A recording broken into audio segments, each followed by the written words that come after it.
what makes North Carolina think that this time around we will be successful, because the first time around we weren't? It's hard to say, to be completely honest. Last time North Carolina applied for a Race to the Top grant, they tried to make the argument that this was a state that was at the forefront of innovation.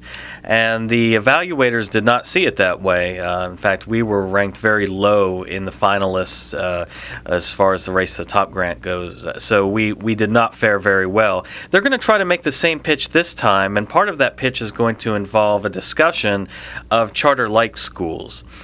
Now, what's a charter-like school? This is a school essentially that is has some of the features of a charter, has some autonomy, but is still under the guise of a school system. It is still overseen by a school superintendent. So this is a school that is supposed to look like a charter school, but is actually really no different than your run-of-the-mill district school. And this was the legislation that Bev Perdue pushed through the legislature in this last session. Explain why it is that the focus is now on charters or charter-like schools for this federal money.